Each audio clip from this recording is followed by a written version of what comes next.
And I now recognize the gentleman from South Carolina, Mr. Timmons, for 5 minutes. Thank you, Madam Chair. I find it sad that my colleagues across the aisle can't take this seriously. We have $36 trillion in debt. We run an annual almost $2 trillion deficit. When I got elected 6 years ago, we had $21 trillion in debt. So in 6 years, we've added over $15 trillion to the debt. And guess what? President Trump ran on fixing this problem.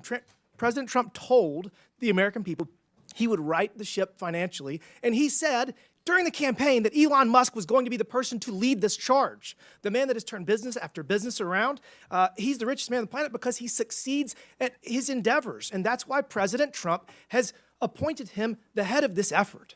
This is a very serious problem, and it's incredibly hypocritical that my colleagues across the aisle are complaining about this because Joe Biden signed his name and wanted the American people to believe that he had the ability to forgive $250 billion with a signature.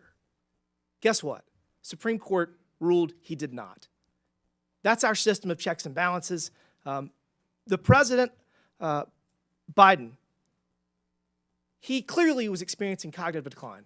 He didn't even have the ability to be charged with a crime as determined by his own Department of Justice. But he signs his name and he thinks it gives $250 billion away, redistributes taxpayer dollars. It's just crazy that we can't come together to address the greatest national security threat facing this country, our debt. Now to the task at hand, Medicaid fraud. Mr. Talcove, if we implement enhanced identity verification and enhanced income verification, what will happen? How much money will we save? You'll save hundreds of billions of dollars.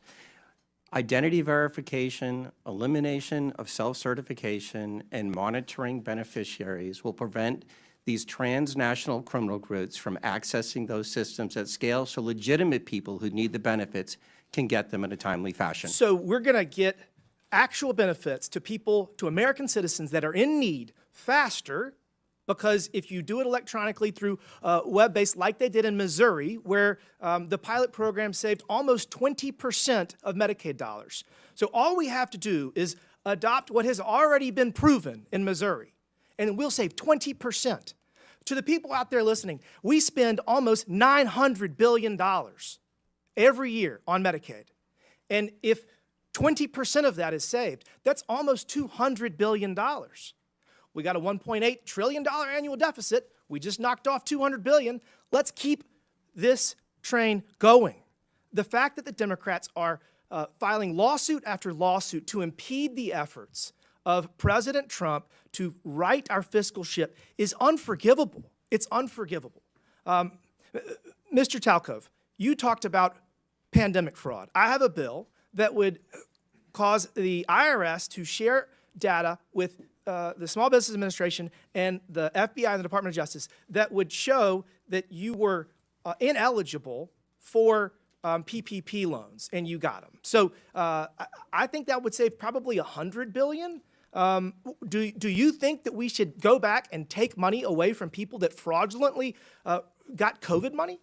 Yeah. During the pandemic, the PPP program was a virtual buffet for fraudsters, and it was because of that 1974 Privacy Act, where data sharing and matching is virtually impossible. Congress needs to change that. But we can do it retroactively. We can do it retroactively. We can find the people that stole this money, hold them accountable, probably get some of the money back. So I already have that bill filed.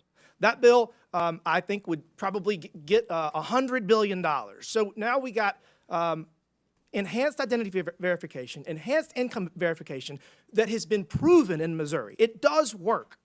So I'm working on that bill. We're going to drop it soon. That's $200 billion. There's a competition in Congress. I think we should have a competition on this committee.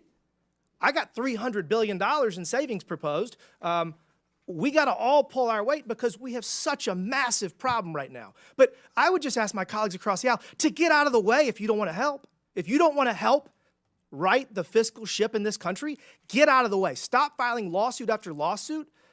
We do not have the financial ability to continue down this path, and we're going to save this country with or without you. You can kick and scream all the way, or you can get out of the way. I prefer the former. Thank you, Madam Chair. The gentleman yields.